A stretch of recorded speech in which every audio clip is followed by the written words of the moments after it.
Special good morning to all of you. स्वागत है आपका एक नए वीडियो में। आज की इस वीडियो में हम पॉलिटेक्निक थर्ड सेमेस्टर के इंजीनियरिंग मटेरियल्स यानी अभियांत्रिकी पदार्थ सब्जेक्ट के चैप्टर फर्स्ट का पूरा अध्ययन करेंगे कि इस चैप्टर से जो चैप्टर फर्स्ट है आपका इंट्रोडक्शन यानी मटेरियल्स के बारे में इंट्रोडक्शन, इस चैप्टर से किस टाइप के क्वेश्चन आपके एग्जाम में बनते हैं, कौन से क्वेश्चन है जो 1 नंबर में आते हैं, कौन से क्वेश्चन है जो 2 नंबर में आते हैं और कौन से क्वेश्चन है जो 5 नंबर में आते हैं। तो देखिए आपको इंटरफेस पे दिख रहा होगा अभियांत्रिकी पदार्थों का वर्गीकरण, क्लासिफिकेशन ऑफ इंजीनियरिंग मटेरियल्स। इसको जानने से पहले देखिए पदार्थ जो है मान लीजिए कुछ ना कुछ चीज़ों से मिलकर बना होगा, धातु हो गई, अधातु हो गई, बहुलक हो गई, मतलब कुछ ना कोई चीज़ ऐसी होगी जो धातु अधातु उससे मिलकर पदार्थ बना होगा। तो सबसे पहले पदार्थ की डिफिनीशन थोड़ी सी देख लेते हैं। हालांकि पदार्थ की डिफिनीशन आएगी नहीं, मतलब सबको मालूम भी होगी, धातु अधातु क्या होती है सबको मालूम भी होंगी, लेकिन थोड़ी चीज़ें देख लेते हैं बेसिक, उसके बाद से एडवांस चीज़ें देखेंगे और काफ़ी इंपॉर्टेंट है। बस आप कॉन्सेप्ट के साथ समझते चलिए, आपको रटने की कोई ज़रूरत नहीं है। चलिए सबसे पहले जो आपका पदार्थ होता है वो पदार्थ विज्ञान मतलब होता क्या है। देखिए पदार्थों का विज्ञान है क्या आखिर, जो आपका चैप्टर फर्स्ट है यही इंट्रोडक्शन है, परिचय है पदार्थों के बारे में। तो यह विज्ञान की वह शाखा है जिसके अंतर्गत हम पदार्थों के गुण का अध्ययन करते हैं। मतलब यह विज्ञान की वह शाखा है जिसके अंतर्गत हम पदार्थों के गुणों का अध्ययन करते हैं और इसी गुण के आधार पर हम विभिन्न वस्तुओं का आवश्यकता अनुसार निर्माण करते हैं। कहने का मतलब क्या है, यह विज्ञान की वह शाखा है जिसके अंतर्गत हम पदार्थों के गुणों का अध्ययन करते हैं और जो गुण हैं उसी के आधार पर जो मतलब जितने गुण हैं उसी के आधार पर हम विभिन्न वस्तुओं का अपनी आवश्यकता अनुसार क्या करते हैं, निर्माण करते हैं, मतलब वस्तुओं को निर्मित करते हैं। अथवा में यहाँ पे देखिए एक और डिफिनीशन आप बोल सकते हैं यहाँ पे, अभियांत्रिकी विज्ञान की वह शाखा जिसके अंतर्गत हम इंजीनियरिंग मटेरियल्स यानी अभियांत्रिकी पदार्थों के गुणों का अध्ययन करते हैं तथा इन्हीं गुणों के आधार पर हम विभिन्न वस्तुओं का आवश्यकता अनुसार निर्माण करते हैं, इंजीनियरिंग मटेरियल्स यानी अभियांत्रिकी पदार्थ कहलाते हैं। अब देखिए यहाँ पे आपको इंटरफेस दिख रहा होगा, तो अभियांत्रिकी पदार्थों का वर्गीकरण, क्लासिफिकेशन ऑफ इंजीनियरिंग मटेरियल्स। तो यहाँ पे देखिए सबसे पहले दिख रहा होगा धातु, उसके बाद से अधातु, उसके बाद से सम्मिलित रूप से बने पदार्थ। सम्मिलित रूप से बने पदार्थ मतलब जो आप मिश्र धातुएं कहते हैं, ठीक है। फिर सेरेमिक्स, फिर बहुलक, फिर एडवांस पदार्थ। तो देखिए आपको धातु और अधातु बताने की ज़रूरत नहीं है। और जो तीसरा आपको यहाँ पे ऑप्शन दिख रहा है मिश्र सम्मिलित रूप से बने पदार्थ यानी जो जिसको आप मिश्र धातु कहते हैं, इसको भी आपको बताने की ज़रूरत नहीं है। बात फंसती है यहाँ पे सेरेमिक्स और बहुलक भी आप पढ़े होंगे। तो चलिए थोड़ी बेसिक चीज़ें मतलब मैं आपको बता देता हूँ कि धातु क्या होते हैं। जैसे पहले कि सबको मालूम होगा वे पदार्थ जो ऊष्मा तथा विद्युत के सुचालक होते हैं धातु कहलाते हैं, जैसे आयरन, एल्युमिनियम, सिल्वर, कॉपर, ठीक है। फिर अधातु क्या हो गए, वे पदार्थ जो ऊष्मा तथा विद्युत के कुचालक होते हैं, जैसे हाइड्रोजन, इसके अलावा गंधक, हाइड्रोजन और अक्रिय गैसें जितने हैं उसको मतलब वो सब अधातु मानी जाती हैं। फिर सम्मिलित रूप से बने पदार्थ यानी क्या कहते हैं, जिसको हम मिश्र धातु कहते हैं। तो 2 या 2 से अधिक धात्विक तत्वों के आंशिक या पूर्ण ठोस विलयन को मिश्र धातु यानी मिश्र धातु को एलाव, इंग्लिश में एलाव कहते हैं, ठीक है। जैसे हो गया इस्पात, कांसा, पीतल। मिश्र धातु मतलब वो धातु रहेंगे, 2 धातु रहेंगे, उसमें 2 धातु को मिक्स करके, सिंपली समझिए कि 2 धातु को मिक्स करके, उसमें अधातु नहीं रहते हैं, 2 धातु को मिक्स करके मतलब मिश्र धातु बनाया जाता है। फिर से उपधातु, यहाँ पे उपधातु है नहीं लेकिन फिर भी आप जान जाइए, ये भी मतलब आपके नॉलेज में रहेगा। वे तत्व जिनमें धातु और अधातु दोनों के गुण पाए जाते हैं उपधातु कहलाते हैं, जैसे आप एंटीमनी देखे होंगे, ठीक है। अब देखिए यहाँ पे बात आती है सेरेमिक्स की, ठीक है। यहाँ पे ये सेरेमिक्स आपको दिख रहा है, ये इम्पॉर्टेंट है, सबसे इम्पॉर्टेंट है इसमें का। देखिए जो सेरेमिक्स होती है, तो सेरेमिक्स क्या होती है, धात्विक एवं अधात्विक तत्वों के मध्य सेरेमिक्स आते हैं, ठीक है।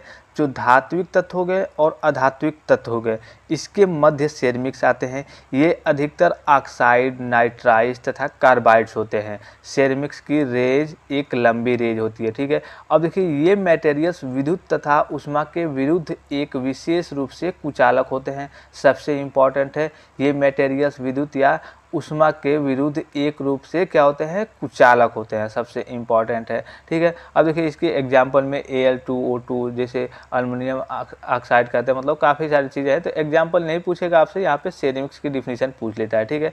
अब देखिए यहाँ पे बहुलक, बहुलक आप पढ़े भी होंगे फर्स्ट सेमेस्टर में। तो बहुलक क्या होता है, उच्च और भार वाले वृहद, मतलब बहुत बड़ी संख्या वाले यौगिक होते हैं जो वस्तुओं को मतलब ऐसे जटिल कार्बनिक यौगिक का निर्माण करते हैं।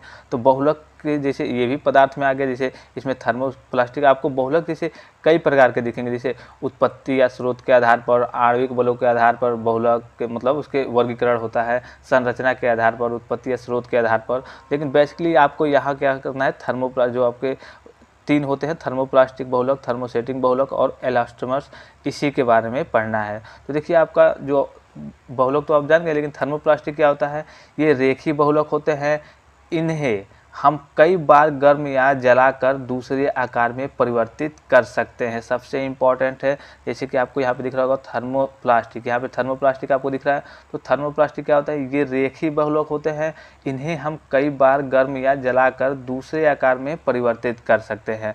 अब एग्जाम्पल के थ्रू समझिए कि आप पॉलीथीन देखे होंगे, ठीक है, आप सभी लोग पॉलीथीन देखे होंगे, उसको जलाते हैं, ठीक है। मान लीजिए कि पॉलीथीन को हमने जलाया तो कुछ उसमें से गिरता है, मान लीजिए कि जो उसका पदार्थ जल के बचता है, तो कुछ मान लीजिए कि इस प्रकार से आपका ज़मीन पे गिर गया। अगर इसको आप इकट्ठा करके फिर जला सकते हैं और फिर जला करके किसी एक निश्चित आकार में उसको मतलब परिवर्तित कर सकते हैं। जैसे मान लीजिए कि गोला बना दिया हमने, जैसे आप हाथ से कभी बनाते भी होंगे, थोड़ा सा ठंडा हो जाए तो, ठीक है।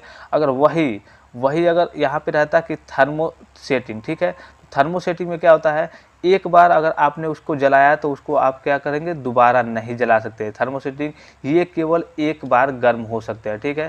थर्मोसेटिंग केवल एक बार गर्म हो सकते हैं। ठंडा करने पर वे जिस आकृति में ढलते हैं सदा उसी में रह जाते हैं। उन्हें दोबारा नर्म करके ढाला नहीं जा सकता, जैसे बेकेलाइट, फॉर्मेल्डिहाइड, जैसे आपने देखा होगा। चलिए एग्जाम्पल, छोटा सा एक एग्जाम्पल लेते हैं। आपके घर एक बोर्ड होगा, ठीक है, जिसमें स्विच लगी रहती है, ठीक है। अब जो बोर्ड आती है और जो स्विच आती है, अगर आप कभी ऐसे प्रैक्टिकली देखिएगा, अगर आप स्विच को जलाएंगे, अगर आप स्विच को आग से जलाएंगे तो वो एक प्रकार का ऐसा राख बन जाएगा, जिसे अगर आप सोचेंगे कि दोबारा जला करके कुछ मतलब उसको आकार में परिवर्तित कर ले तो वो कुछ नहीं होगा, ठीक है, वो जलेगा नहीं। अगर वहीं पॉलीथीन रहती तो वो जल जाता, पॉलीथीन अगर रहेगी तो वो जल जाएगा। तो इसलिए कि पॉलीथीन थर्मोप्लास्टिक बहुलक है, और जो आपका ये स्विच हो गया, ये मान लीजिए कि ये पॉलीथीन हो गया, ये थर्मोप्लास्टिक होगा इसका उदाहरण। और जो आपका स्विच हो गया, आपने स्विच देखा होगा, लाइट की स्विच की बात कर रहा हूँ, तो वो आप अगर जलाएंगे तो उसके बाद से आप उसको दोबारा जला करके गर्म करके किसी आकार में ढाल नहीं सकते, ठीक है। तो ये तो हो गया थर्मोप्लास्टिक और थर्मोसेटिंग बहुलक। अब बात आती है एलास्टोमर्स की, कि एलास्टोमर्स क्या होता है। अब देखिए इलास्टोमर्स होता क्या है। इलास्टोमर्स जो होता है वो आपका एक रबर टाइप का होता है, एक रबर टाइप का बहुलक होता है। जैसे आपने देखा होगा नेचुरल रबर, स्टाइरीन, सिलिकॉन, इलास्टोन, मतलब ये सब नेचुरल रबर, समझिए एक रबर टाइप के होते हैं जो इलास्टोमर्स होते हैं, रबर टाइप व्यवहार करते हैं। तो इसमें ज़्यादा कुछ जानने की ज़रूरत नहीं है। अब देखिए नीचे की ओर चलते हैं। यहाँ पे मैंने पदार्थों विज्ञान का मतलब डिफिनेशन बता दिया, पदार्थों का वर्गीकरण मतलब बता दिया था ऊपर। अब देखिए इसके बाद से जो आपके मान लीजिए कि यहाँ पे आपको जो दिख रहा है ये वाला इंटरफेस, अभियांत्रिक पदार्थों का वर्गीकरण, तो जहाँ पे जो धातुएं, अधातुएं और सम्मिलित रूप से बने पदार्थ, ठीक है, ये तीनों आपको दिख रहे हैं। इसको समझिए आप एक मान लीजिए, एक मत मानिए, मतलब वैसे एक मान लीजिए। जैसे मान लीजिए कि जो आपके धातु होते हैं या फिर मिश्र धातु होते हैं, वो उनका भी वर्गीकृत किया जाता है। मतलब धातु और जो आपके मिश्र धातु हो गए उनका भी वर्गीकृत, जो एलाव होते हैं तो उनका भी वर्गीकृत किया जाता है। किस बेस पे, चलिए मैं उसको पहले फिगर को दिखा दूँ आपको। ये देखिए जो आपके मेटल्स यानी धातु और एलाउज होते हैं, मिश्र धातु जिसको कहते हैं, उसको क्या कहते हैं, वो भी 2 प्रकार के होते हैं। कौन कौन से, फेरस और नॉन फेरस। फेरस मीन्स जिनमें आयरन की मात्रा होती है, मतलब जिनमें आयरन होते हैं। नॉन फेरस मीन्स जिनमें आयरन की मात्रा नहीं होती है। और फेरस कितने टाइप के होते हैं, 2 टाइप के। स्टील, एक स्टील होता है इसका प्रकार, और दूसरा प्रकार होता है कास्ट आयरन। अब स्टील क्या होता है, जैसे आपको मालूम होगा स्टील, आप किसी भी चीज़ को, जैसे मान लीजिए कि आपने बॉक्स में कुछ रखा है, जैसे आपने लोहे की बॉक्स में यूटेंसिल्स में कुछ भी रखा है, तो आप उसमें क्या करते हैं, स्पून यानी चम्मच को डालते हैं कि हाँ हम उससे निकाल लें। तो देखिए जब आप आयरन में कार्बन कंटेंट मिलाते चले जाते हैं, पहले थोड़ा सा मिलाया, कुछ प्रॉपर्टी चेंज हुई उसकी, फिर कार्बन मिलाया और कुछ प्रॉपर्टी चेंज हुई। और आयरन का काम क्या होता है, मैग्नेटाइज करना। लेकिन अगर आप उससे ये क्वालिटी नहीं चाहते हैं तो जैसा आप स्पून बॉक्स में रखें, मतलब आप बॉक्स में कुछ रखा है, आप स्पून डालेंगे तो उसी में चिपक जाएगा। तो उसी क्वालिटी को रिफ़र करने के लिए आपने क्या किया, स्टील बनाया। तो इसके लिए आपको कार्बन की कम से कम 0.3 से लेकर के 2% तक कार्बन मिलाना पड़ता है। मतलब जो आपके आयरन है उसमें 0.5 से लेकर के 2% तक कार्बन मिलाना पड़ता है। उसके बाद से आपका स्टील बन जाता है। तो स्टील जो कि आपके बॉक्स में मतलब मैग्नेटाइज नहीं करेगा। तो इसी प्रकार जो आपके फेरस होते हैं, यहाँ पे फेरस ये 2 प्रकार के होते हैं, स्टील और कास्ट आयरन। तो स्टील में क्या होता है, उसमें वो जैसे आपने कॉइन्स देखे होंगे, मतलब पहले के सिक्के थे जो मैग्नेटाइज होते थे, मतलब चिपकते थे। लेकिन अभी कई सिक्के आ रहे हैं जो मैग्नेटाइज नहीं हो रहे हैं, मतलब चिपक नहीं रहे हैं। तो इसीलिए बनाया जा रहा है। जैसे आप मान लीजिए कोई चीज़ रखी है बॉक्स में, तो आप जैसे मान लीजिए कि चम्मच से अगर डालते, जैसे अगर वो मैग्नेटाइज करता है, अगर थोड़े चुंबकत्व का उसमें गुण होता तो उसको चिपका लेता है। लेकिन क्या होता है, जो स्टील का बनाया जाता है इसीलिए कि वो उसमें चिपके ना। फिर कास्ट आयरन मतलब जिसमें आयरन की मात्रा होती है, जो मतलब समझिए उसमें आयरन होता है। अब देखिए नॉन फेरस में क्या होता है, नॉन फेरस मतलब जिसमें आयरन की मात्रा हो ही ना। जैसे कॉपर एलाउज, तो कॉपर का ही केवल मिश्र धातु होगा, केवल कॉपर को ही मिक्स करके बनाया गया होगा, उसमें आयरन की मात्रा साफ नहीं होती है। जैसे निकल एलाउज मतलब निकल के ही मिश्र धातु, और एल्युमिनियम एलाउज। आशा करता हूँ ये आप समझ गए होंगे। अब चलिए बेसिक टॉपिक की ओर चलते हैं हम। अब ये चीज़ें आपको मालूम चली गई, इसमें से काफ़ी जैसे जो एग्ज़ाम के लायक है उसमें से ज़्यादा कुछ है नहीं, बस सेरेमिक्स बारे में कभी कभी पूछ लेता है। और जो आपके एडवांस पदार्थ होते हैं, एडवांस पदार्थ होते क्या है, जैसे यहाँ पे आपको दिख रहा होगा सबसे लास्ट ऑप्शन पे, मतलब एडवांस मटेरियल। तो जिन पदार्थों का उपयोग उच्च तकनीकी या उच्च तकनीकी क्षेत्रों में अनुप्रयोग में किया जाता है, उन्हें एडवांस मटेरियल्स कहा जाता है। किसको, जिन पदार्थों का उपयोग उच्च तकनीकी या उच्च तकनीक के अनुप्रयोगों हाई टेक एप्लीकेशन में किया जाता है, उन्हें एडवांस मटेरियल कहा जाता है। यहाँ उच्च का अर्थ, यहाँ पे उच्च तकनीक से अर्थ जैसे कि जैसे कोई हम युक्ति बनाते हैं, कोई प्रोडक्ट बनाते हैं जो आपको अपेक्षाकृत काफ़ी जटिल हो, ठीक है, जटिल सिद्धांत पर कार्य करता है, उससे है यहाँ पे, ठीक है। तो एडवांस मटेरियल आपका आता नहीं है, ठीक है। अब देखिए यहाँ पे सबसे मेन बात जो है, जो आपके 5 नंबर में क्वेश्चन पूछ जाते हैं, पदार्थों के गुण, प्रॉपर्टीज़ ऑफ मटेरियल, सबसे इम्पॉर्टेंट है। और देखिए इसमें बहुत से टॉपिक, जैसे मान लीजिए कि आपके पहला हो गया यांत्रिक गुण, मैकेनिकल प्रॉपर्टीज, दूसरा हो गया प्रौद्योगिकी गुण, टेक्नोलॉजिकल प्रॉपर्टी, तीसरा हो गया ऊष्मीय गुण, थर्मल प्रॉपर्टीज, चौथा हो गया रासायनिक गुण, केमिकल प्रॉपर्टीज, और पांचवा हो गया विद्युत गुण, इलेक्ट्रिकल प्रॉपर्टीज, छठा हो गया चुंबकीय गुण, मैग्नेटिक प्रॉपर्टीज़, और सातवां हो गया भौतिक गुण यानी फिजिकल प्रॉपर्टीज़। अब देखिए एग्जाम में आपके कैसे इसमें से क्वेश्चन पूछता है। सबसे पहले तो मान लीजिए कि एक क्वेश्चन दे देगा, कहेगा मतलब रासायनिक प्रॉपर्टी, पदार्थों की रासायनिक गुण, मतलब पदार्थों की रासायनिक गुण का संक्षिप्त में वर्णन कीजिए। अब देखिए जितने आपको सातों दिख रहे हैं ना, इसमें कई टॉपिक्स हैं।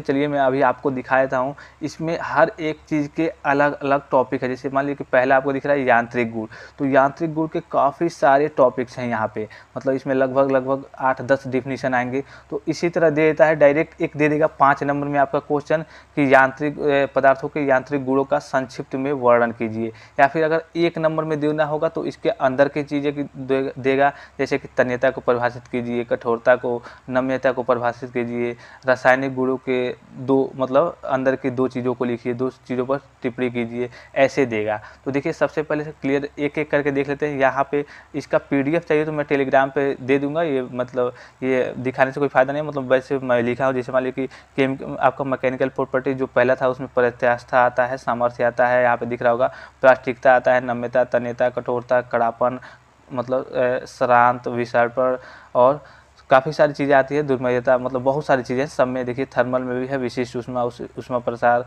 ऊष्मीय चालकता, सारी चीज़ें हैं। तो ये मैं PDF आपको टेलीग्राम पे दे दूंगा, वहाँ से आप पढ़ लेंगे। अब देखिए सबसे पहले जो मैकेनिकल प्रॉपर्टीज होती है वो क्या होती है, वह गुण जिसके कारण उस पर लगने वाले भारों व बलों के प्रतिरोध क्षमता व व्यवहार को प्रदर्शित कर सके, यांत्रिक गुण यानी मैकेनिकल प्रॉपर्टीज कहलाते हैं। अब मैकेनिकल प्रॉपर्टीज में इसके कई टाइप्स आते हैं। जाते हैं, जैसे प्रत्यास्था, ठीक है। इलास्टिसिटी आपने देखा होगा, इसको बारे में आप शायद जानते भी होंगे। यह पदार्थ का वह गुण है जिसके कारण पदार्थ के आकार तथा आकृति में बाह्य बलों के प्रभाव से अस्थायी परिवर्तन नहीं हो पाता। यानी कहने का मतलब क्या है, जैसे कि आपके पास कोई पदार्थ है, ठीक है, आपने उसे खींचा, लेकिन खींचने के बाद आपने उस पर बल लगाया, बाह्य बल लगाया, कोई खींचा, फिर आपने जैसे ही उसे छोड़ा वो अपनी प्रारंभिक अवस्था में आ जाता है। जैसे एग्जाम्पल के थ्रू रबड़ मान लीजिए, रबड़ को क्या करेंगे, आप खींचेंगे, ठीक है, बाह्य बल लगाकर आप खींचेंगे, लेकिन फिर बाद में क्या हो जाएगा, वो अपनी ही अवस्था में आ जाता है। इसी को प्रत्यास्था का गुण कहते हैं, ठीक है। अब देखिए दूसरी बात आती है प्लास्टिकता की। इसमें जो आपका मैकेनिकल प्रॉपर्टी यांत्रिक गुण है, इसमें दूसरी आती है प्लास्टिकता, प्लास्टिसिटी, ठीक है। तो वह गुण जिसके कारण पदार्थ पर प्रत्यास्थापित सीमा से अधिक बाह्य बल लगाकर बिना अवस्था बदले उसे आकृति में परिवर्तित करना ही प्लास्टिसिटी कहलाता है। यानी कि कहने का मतलब क्या है, मान लीजिए कि आपका जो अभी आपने ऊपर देखा उसमें तो आपने रबड़ को खींचा, लेकिन फिर वो अपनी प्रारंभिक अवस्था में आ गया, लेकिन यहाँ पे क्या कर रहा है, प्लास्टिकता में आपने बाह्य बल इतना प्रत्यास्थित सीमा से अधिक, मतलब प्रत्यास्थित सीमा से अधिक का मतलब क्या है, इतना ज़्यादा मतलब बाह्य बल लगा दिया प्रत्यास्थित सीमा से अधिक कि उसको खींचने के बाद रबड़ वो दोबारा अपनी अवस्था में नहीं जा पाया, दोबारा अपनी अवस्था में परिवर्तित नहीं हो पाया। जैसे कि आप मान लीजिए कि कोई स्प्रिंग, इमेजिन करिए कोई स्प्रिंग आपके हाथ में है, तो आपने जैसे कुछ खींचा, छोड़ दिया, तो वो तो फिर अपनी प्रारंभिक अवस्था में आ जाएगा, लेकिन इतना ज़्यादा बल लगा के खींच दिया कि वो जैसे उसका पूरा बल मतलब निचोड़, समझिए कि स्प्रिंग वो एक टाइप का, कहिए ख़राब टाइप का हो गया, वो वैसे जिसे आपने खींचा एकदम बल लगाकर ज़्यादा, वो वैसे ही रह गया। तो यहीं पे वही कह रहा है कि वह गुण जिसके कारण पदार्थ पर प्रत्यास्थित सीमा से अधिक बाह्य बल लगाकर बिना अवस्था बदले उसकी आकृति में परिवर्तन करना ही प्लास्टिकता कहलाता है। मतलब उसको अपने प्रत्यास्थित सीमा से अधिक बाह्य बल जब लगा देंगे तो उसको खींचेंगे स्प्रिंग को, तो उसी अवस्था में ही रह जाएगा, मतलब परिवर्तित रह जाएगा। तो इसी को हम प्लास्टिकता कहते हैं। फिर तीसरा आता है फ्लेक्सिबिलिटी यानी नम्यता। तो वह गुण जिसके कारण पदार्थ पर एक्सटर्नल फोर्स लगाकर उसे चाप के आकार में झुकाया जा सके। मतलब कहने का मतलब क्या है, नम्यता मतलब वह गुण जिसके कारण पदार्थ पर एक्सटर्नल फोर्स यानी बाह्य बल लगाकर उसे चाप के आकार में झुकाया जा सके नम्यता कहलाती है। फिर आती है स्ट्रेंथ यानी सामर्थ्य। पदार्थ का वह गुण जिसके कारण पदार्थ अधिकतम बाह्य बल को सहन कर सके, मतलब उसकी शक्ति। स्ट्रेंथ मतलब शक्ति होती है, सामर्थ्य मतलब शक्ति होती है। स्ट्रेंथ का मतलब होता है शक्ति या फिर सामर्थ्य। तो पदार्थ का वह गुण जिसके कारण पदार्थ अधिकतम बाह्य बल को सहन कर सके, ठीक है। अब देखिए आती है ये आपकी नम्यता, सॉरी नम्यता नहीं है, नम्यता भी हमने ऊपर देख लिया है। ये है आपकी तन्यता, ठीक है, ड्यूटिलिटी। तो वह गुण जिसमें बाह्य बल लगाकर पतले तारों में परिवर्तित कर सके। तन्यता मतलब आपको मालूम है, तन्यता मतलब क्या है, तनाव, मतलब तानने से मतलब है। तानने से मतलब है जैसे कोई भी पदार्थ हो गया आपके पास, उसको हम तान के पतला कर देते हैं, उसी को तन्यता कहते हैं। तो वह गुण जिसमें बाह्य बल लगाकर, बाह्य बल मतलब हम हमारे द्वारा लगाया गया बल, मतलब हमारे द्वारा से मतलब है कि बाह्य बल उसका अपने आप का बल नहीं, उसका आंतरिक बल नहीं, हम हमारे द्वारा या फिर किसी प्रकार से हमारे द्वारा बल लगाया जाएगा। तो वह गुण जिसमें बाह्य बल लगाकर पतले तारों में परिवर्तित कर सके उसी को क्या कहते हैं, हम तन्यता कहते हैं। फिर आते हैं यहाँ पे भंगुरता। यहाँ पे देखिए भंगुरता, तो जिसके कारण प्रत्यास्थ सीमा से बाहर लंबाई का विरोध करे, अर्थात पदार्थ को खींचने या चोट करने पर आकार में बिना परिवर्तित टूट जाए। भंगुरता क्या मतलब होगा कि पदार्थ को खींचने या चोट करने पर आकार में बिना परिवर्तित हुए वो टूट जाए, इसी को हम भंगुरता कहते हैं। फिर अब बात आती है कठोरता की। तो वह गुण जिसके कारण वह खरोच व हिसाब मतलब घिसाव, वह गुण जिसके कारण वह खरोच व घिसाव का विरोध करे, पदार्थ को नर्म करने पर कठोरता कम होती है। सबसे कठोर हीरा व कांच होता है, ठीक है। तो कठोरता आप जानते भी होंगे, जो हीरा होता है काफ़ी ज़्यादा कठोर होता है, पदार्थों में मतलब सबसे ज़्यादा कठोर माना जाता है। अब देखिए ये तो हो गई इसकी जो प्रॉपर्टीज़ थी आपने देखा। तो ये इसके बाद अभी 2-3 और हैं, जैसे कड़ापन हो गया। तो वह गुण जिसके कारण धातु को बिना मोड़े तोड़े जा सके, मतलब बिना मोड़े तोड़ा जा सके। वह गुण जिसके कारण धातु को बिना मोड़े तोड़ा जा सके, मतलब जैसे कई धातु होते हैं जिससे बिना मोड़े ऐसे ऑटोमेटिक हम तोड़ सकते हैं, उसे क्या कहते हैं, कड़ापन, ठीक है। फिर आती है मेलेबिलिटी यानी कुटयता। वह गुण जिसके कारण धातु को पीटकर या रोलिंग करके पतली चादर बनाया जा सके उसे क्या, उससे कुटयता यानी मेलेबिलिटी कहते हैं। फिर बात आती है विसर्पण की, क्रीप की। तो पदार्थ में लंबे समय तक, मतलब पदार्थ में लंबे समय वह प्रतिबल भार लगे रहने के कारण पदार्थ में मंद प्लास्टिक, जो प्लास्टिकता कहते हैं, तो मंद प्लास्टिक विरूपण हो जाता है तथा एक समय ऐसा आता है जब पदार्थ टूट जाता है। ठीक है, जब पदार्थ टूट जाता है इसी को हम विसर्पण कहते हैं। फिर आता है श्रांत, ये इंपॉर्टेंट है, जो आपका श्रांत है ये इंपॉर्टेंट है। यह मशीन, मतलब मशीन या मशीन पार्ट पर चक्री रोलिंग के कारण अचानक उत्पन्न प्रतिबल के कारण पार्ट्स टूटने की संभावना होती है, इसी को हम क्या कहते हैं, श्रांत कहते हैं। इंपॉर्टेंट है, श्रांत कई बार पूछा जा चुका है। यह मशीन या मशीन पार्ट पर चक्री रोलिंग के कारण, मतलब मशीन या मशीन पार्ट पर चक्री रोलिंग के कारण अचानक उत्पन्न प्रतिबल के कारण पार्ट्स टूटने की संभावना होती है, इसी को हम क्या कहते हैं, श्रांत कहते हैं। ठीक है, अब देखिए ये तो आपकी हो गई मैकेनिकल प्रॉपर्टीज, मतलब यांत्रिक गुण। फिर बात आती है दूसरी टेक्नोलॉजिकल प्रॉपर्टी यानी प्रौद्योगिकी गुण। अब इसमें भी कई टाइप्स होंगे, जैसे पहले आपने यांत्रिकी गुण पढ़ा उसमें टाइप्स थे, तो इसमें भी काफ़ी सारे टाइप्स हैं। तो टेक्नोलॉजिकल प्रॉपर्टीज होती क्या है, धातुओं के प्रौद्योगिकी गुण, मतलब धातुओं के टेक्नोलॉजिकल प्रॉपर्टीज वे गुण हैं जिसके कारण पदार्थ फैब्रिकेशन में प्रतिरोध उत्पन्न नहीं करते और पदार्थों को आसानी से मशीनिंग, कटिंग या फॉर्मिंग तथा वेल्डिंग किया जा सकता है। कहने का तात्पर्य ये है कि जो आपकी टेक्नोलॉजिकल प्रॉपर्टीज होती है इसमें पदार्थों को आसानी से मशीनिंग, कास्टिंग, फॉर्मिंग और वेल्डिंग किया जा सकता है। मतलब पदार्थों को इस प्रकार से आप फॉर्मिंग कर सकते हैं या फिर वेल्डिंग या फिर मशीनिंग या फिर कास्टिंग या मतलब कटिंग भी कर सकते हैं। फिर आपके इसमें पार्ट्स आते हैं, पहला आता है मशीनन योग्यता। तो मशीनन योग्यता क्या होता है, मशीनन योग्यता से तात्पर्य यह है कि कितनी आसानी से किसी कटिंग टूल द्वारा किसी धातु को छीलना या उतारना संभव है। मतलब कोई आपकी धातु हो गई तो उसको कितनी हम आसानी से उसको काट सकते हैं या फिर छील सकते हैं।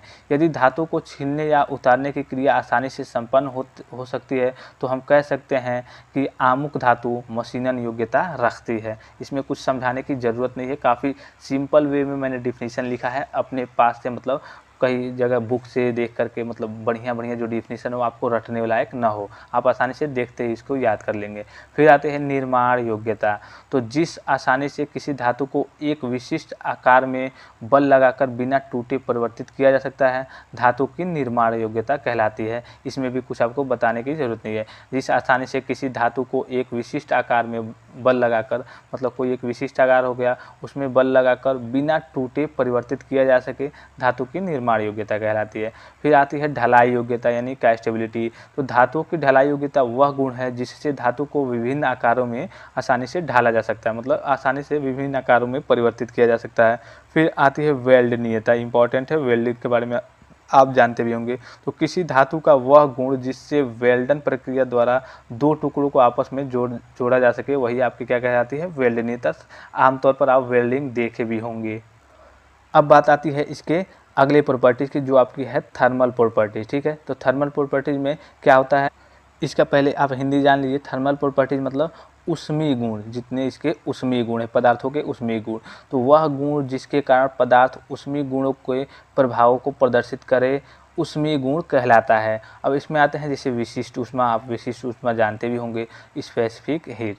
तो इकाई द्रव्यमान वाले, ठीक है, इकाई द्रव्यमान वाले पदार्थ के तापमान को 1 डिग्री सेल्सियस बढ़ाने के लिए आवश्यक ऊष्मा इस मतलब विशिष्ट ऊष्मा कहलाती है। क्या, इकाई द्रव्यमान। ठीक है, इकाई द्रव्यमान मतलब 1 किलो द्रव्यमान कहिए ऐसे। तो इकाई द्रव्यमान वाले पदार्थ के तापमान को 1 डिग्री सेल्सियस बढ़ाने के लिए आवश्यक ऊष्मा मतलब विशिष्ट ऊष्मा कहलाती है। मात्रा किसका क्या होता है, किलो कैलोरी प्रति किलोग्राम कहिए, या फिर एसआई में क्या हो जाएगा, जूल प्रति किलोग्राम डिग्री सेल्सियस या फिर केल्विन।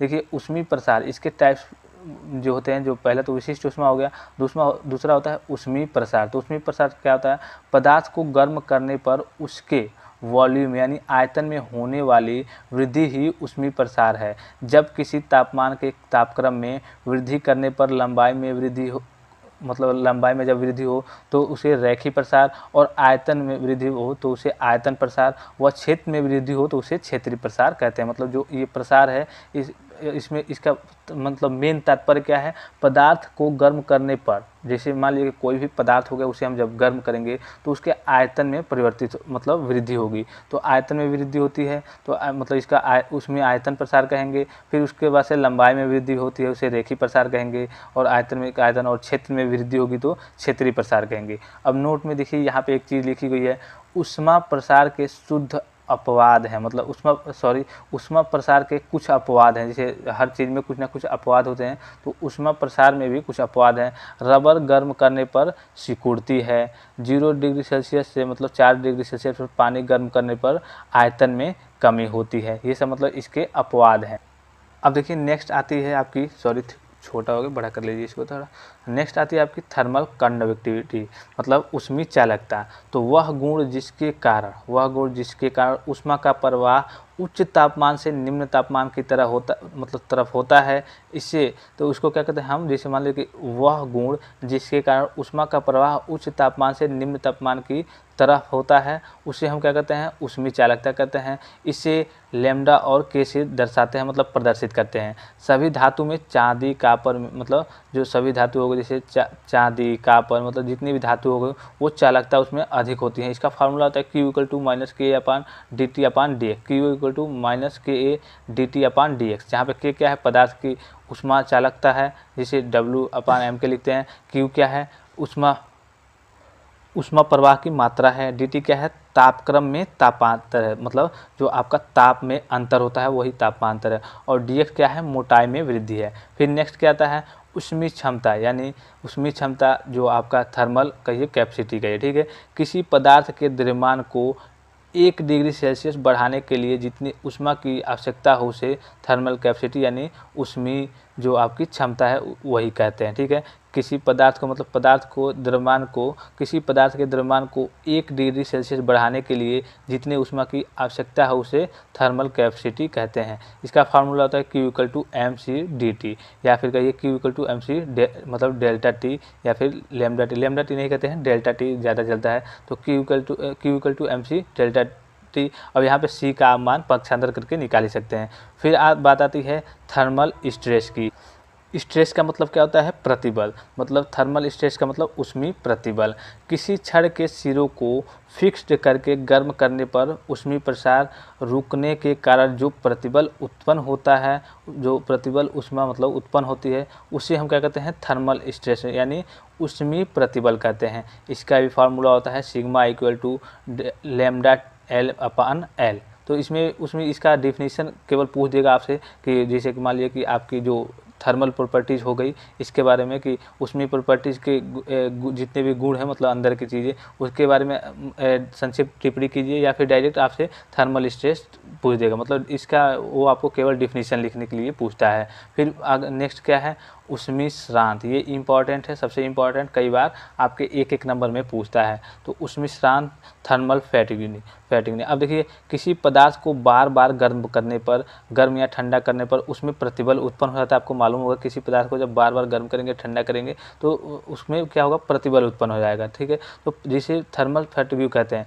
बार बार यही प्रतिबल जो उत्पन्न होता है गर्म करने पर ठंडा करने पर जो प्रतिबल उत्पन्न होता है, इसी को हम ऊष्मीय श्रांत कहते हैं, जिसके कारण पदार्थ में आंतरिक दरारें पड़ जाती हैं। अब बार बार गर्म करेंगे, आप ठंडा करेंगे तो उस पदार्थ में आंतरिक दरारें पड़ जाती हैं। फिर नेक्स्ट क्या है आपका, थर्मल शॉक्स, ठीक है। तापमान में हुए अचानक परिवर्तन के कारण मशीन अपव्ययों में उत्पन्न प्रभाव ही थर्मल शॉक्स कहलाता है। अब देखिए शायद ये आपको समझ में नहीं आया होगा कि थर्मल शॉक्स क्या होता है।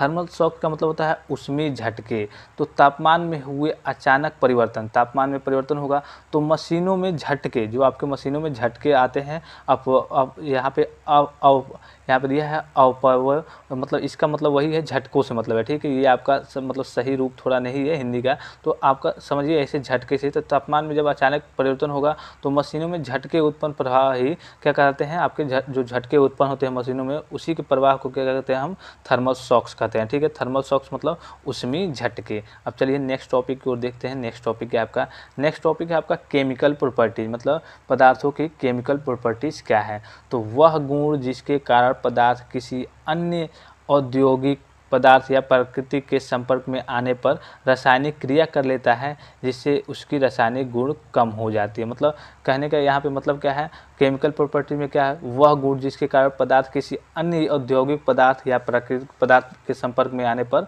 रासायनिक क्रिया कर लेता है। इसी को हम क्या कहते हैं, केमिकल प्रॉपर्टी यानी रासायनिक गुण कहते हैं। अब रासायनिक गुण में क्या आती है, अम्लता तथा क्षारीयता, रासायनिक संगठन। तो अम्लता तथा क्षारीयता क्या होती है, अम्लों तथा क्षारों के प्रभाव के को क्रमशः अम्लता तथा क्षारीयता कहते हैं। मतलब इसमें तो कुछ है नहीं, बस अम्लता तथा क्षारीयता, अम्लों तथा क्षारों के प्रभावों को क्रमशः अम्लता, मतलब जिसमें अम्लों के प्रभाव रहेंगे और क्षारीय के प्रभाव रहेंगे, उसी को हम अम्लता तथा क्षारीयता कहते हैं। फिर रासायनिक संगठन, ये इंपॉर्टेंट है। किसी पदार्थ के इंजीनियरिंग, यहाँ पे देखिए, किसी पदार्थ के इंजीनियरिंग गुणों को सुधारने के लिए, ठीक है, किसी पदार्थ के इंजीनियरिंग गुणों को सुधारने के लिए पदार्थ में वांछित मात्रा में अन्य तत्व मिलाना ही रासायनिक संगठन कहलाता है। सीधे शब्दों में समझिए कि किसी पदार्थ को, मतलब जैसे उसको अपने लायक शुद्ध रूप से बनाने के लिए, उसको प्रयोग करने के लिए क्या कहते हैं, उसमें कुछ पदार्थ मिलाएंगे, कुछ रोधित पदार्थ मिलाएंगे, वांछित पदार्थ मिलाएंगे। तो उसी पदार्थ को मिला करके क्या कहते हैं, उसको हम रासायनिक संगठन कहलाते हैं। मतलब उसी पदार्थ को मिलाकर हम अपने उपयुक्त बना लेंगे, उसी को हम रासायनिक संगठन कहते हैं। फिर बात आती है परमाणु क्रमांक की। तो किसी तत्व के परमाणु के नाभिक में उपस्थित प्रोटॉनों की संख्या ही परमाणु क्रमांक कहलाती है। तो काफ़ी बार आप पढ़े होंगे शायद। फिर बात आती है परमाणु भार की, फिर अणु भार की। ये भी आपको बताने की जरूरत नहीं है, मैं PDF दे दूंगा, आप टेलीग्राम से ले सकते हैं। फिर संयोजकता की, ये भी मैं आपको नहीं बताऊंगा, काफ़ी इजी है, आप देख लेंगे। फिर बात आती है इलेक्ट्रिकल प्रॉपर्टी। तो वह गुण जिसके कारण पदार्थ में विद्युत प्रवाह की जा सके, इलेक्ट्रिकल प्रॉपर्टी यानी इलेक्ट्रिकल गुण, विद्युत प्रॉपर्टी मतलब विद्युत गुण कहलाती है। विद्युतीय तथा अविद्युतीय पदार्थ का चयन निम्न गुण के आधार पर कर सकते हैं। इलेक्ट्रिकल रेजिस्टेंसी यानी जिसको आप विद्युत प्रतिरोधकता कहते हैं, वह गुण जिसके कारण विद्युत प्रवाह का विरोध हो, मतलब उसी को क्या कहते हैं, इलेक्ट्रिकल रेसिस्टिविटी कहते हैं। मात्रा क्या होता है, ओम मीटर। अब देखिए, आप मालूम होगा, आप जो प्रतिरोध कहते हैं, तो ये प्रतिरोध नहीं, ये आपकी प्रतिरोधकता है, ठीक है। तो इसका क्या होता है, आपका सूत्र क्या होता है, R इज प्रोपोर्शनल, तो मतलब L/A होता है। तो आपका जो R यहाँ पे रो हो जाएगा, जब पक्षांतर करेंगे आप, तो रो इक्वल टू क्या आ जाता है, RA/L हो जाता है, ठीक है। अब देखिए विद्युत चालकता, तो वह गुण जिससे विद्युत प्रवाह आसानी से हो, विद्युत चालकता अधिक व प्रतिरोधकता कम होने पर पदार्थ सुचालक होता है, ठीक है। विद्युत के जैसे देखिए, विद्युत चालकता अधिक व प्रतिरोधकता कम होने पर पदार्थ सुचालक होता है। मतलब उसमें सुचालक का मतलब क्या है, उसमें जो ऊष्मा का या फिर विद्युत का हो, उसका आदान प्रदान हो सकता है, ठीक है। अब देखिए बात आती है तापीय विद्युतकता, मतलब थर्मल इलेक्ट्रिसिटी। एक बार चेक कर लीजिए, आवाज़ तो जा रही है, हाँ चलिए, आवाज़ जा रही है, ठीक है। अब देखिए तापीय विद्युतकता क्या होती है, इस गुण से दो असमांतर तारों को जोड़कर संधि बनाकर, ठीक है, दो असमांतर तार को जोड़कर संधि बनाकर सिरों को गर्म करने पर तारों के परिपथ में विद्युत प्रवाह होने लगती है। जैसा कि आपको ये इंटरफेस दिख रहा होगा, ये फिगर आपको दिख रहा होगा। तो इसमें क्या होता है, वही है जैसे कि इस गुण में दो असमांतर तार रहेंगे, उसको जोड़ेंगे, संधि बना देंगे, तो सिरों को जब गर्म करेंगे तो तारों के परिपथ में मतलब धारा प्रवाहित होने लगेगी, धारा प्रवाह होने लगेगी। यहाँ पे जो आपको परिपथ दिख रहा होगा। अब देखिए ये आपकी 3 प्रॉपर्टीज हो गई, जैसे आपने अभी मैकेनिकल प्रॉपर्टीज पढ़ी, ठीक है। फिर से आपने केमिकल प्रॉपर्टीज भी पढ़ ली, तो 2-3 आपने प्रॉपर्टीज तो पढ़ ली। अब देखिए इसमें कई सारी प्रॉपर्टीज हैं, यहाँ पे मैंने आपको, चलिए एक बार पहले दिखा दूँ, जो मेन थी, मेन यही थी। और भी प्रॉपर्टीज़ हैं, मैं आपको चलिए पहले ऊपर इंटरफेस पे दिखाऊँ। यहाँ पे देखिए थर्मल प्रॉपर्टीज़ पढ़ ली आपने, टेक्नोलॉजिकल प्रॉपर्टीज़ पढ़ ली, और मैकेनिकल प्रॉपर्टीज़ और केमिकल प्रॉपर्टीज़, ठीक है,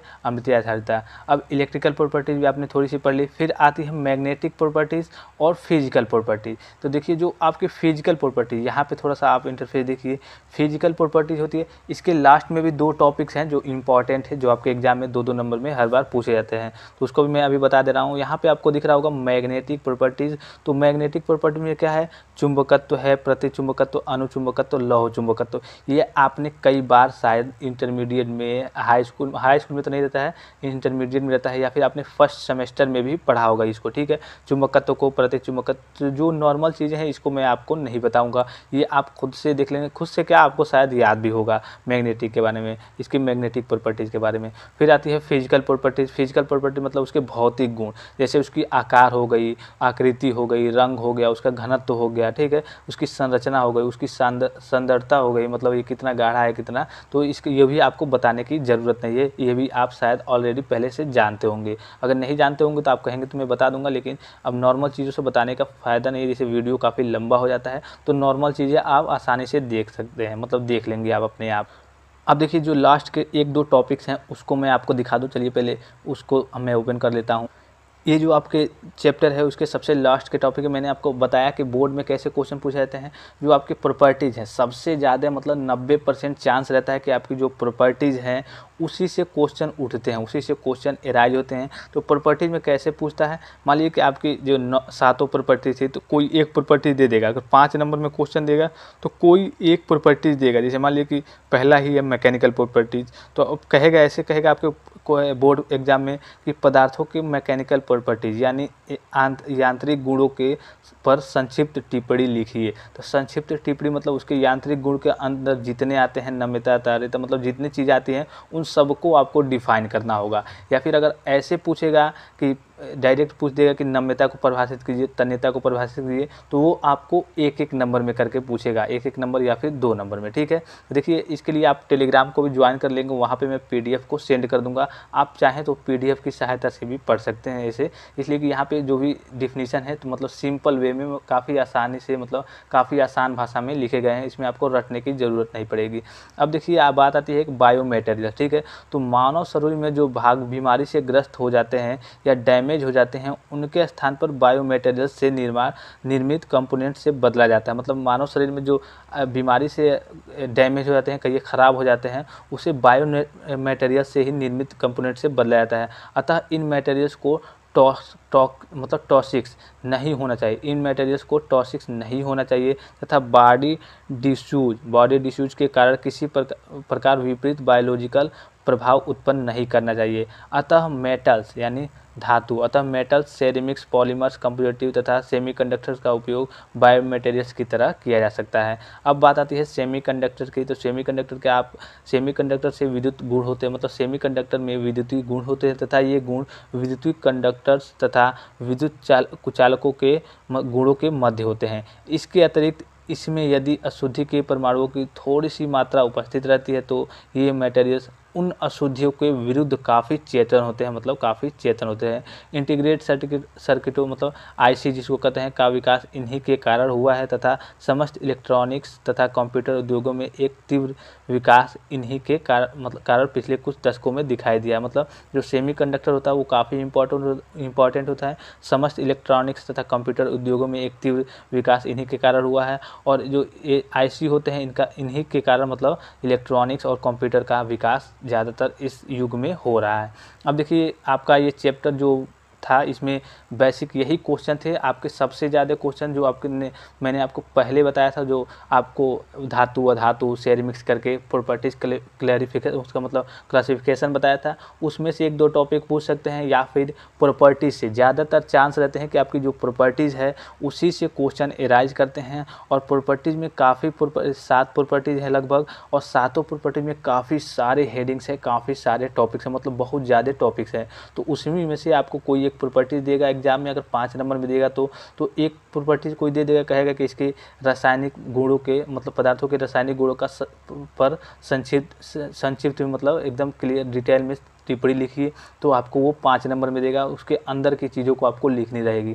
तो सारी चीज़ें आप देख लेंगे, बेसिक काफ़ी इजी डिफिनीशन है, और टेलीग्राम पे भी बने रहेंगे। देखिए काफ़ी सारे स्टूडेंट्स हैं जो टेलीग्राम पे नहीं बने रहते हैं, तो टेलीग्राम पे बने रहिए, वहाँ पे कभी कभी वीडियो नहीं बन पाता है, जो भी अपडेट आती है वहाँ पे दे दी जाती है, या फिर अपडेट के बाद जो भी क्लासेस चलती हैं उनका PDF अगर रहता है तो PDF भी आपको प्रोवाइड किया जाता है वहाँ पे आपको। तो आप टेलीग्राम पे बने रहेंगे, और पहली बार अगर आप विजिट कर रहे हैं इस चैनल पे तो चैनल को सब्सक्राइब कर लेंगे और बेल आइकन को प्रेस कर लेंगे, और वीडियो को लाइक कर देंगे, इसलिए कि मुझे लगेगा कि हाँ मेरे विद्यार्थियों को वीडियो अच्छा लग रहा है, मतलब उन्हें अच्छा लग रहा है, वो लाइक कर रहे हैं। तो उसी हिसाब से मैं और सारे, देखिए अकेले हूँ तो ये हो सकता है कि सारी चीज़ें ना पढ़ा पाऊँ मतलब सही से, लेकिन जो मेन टॉपिक्स हैं जो मतलब आपके एग्ज़ाम में आने लायक हैं वो सारी चीज़ें मैं आपको बताते रहूँगा किस टाइप से। साथ में लास्ट में आपको मॉडल पेपर भी, जो आपका प्रीवियस ईयर क्वेश्चन पेपर रहता है, उसको भी करा दूँगा। कराने से मतलब क्या है कि उसको भी आपको दिखा दूँगा कि हाँ किस टाइप के क्वेश्चन आपके एग्ज़ाम में एराइज होते हैं, किस टाइप के क्वेश्चन आपके एग्ज़ाम में पूछे जाते हैं।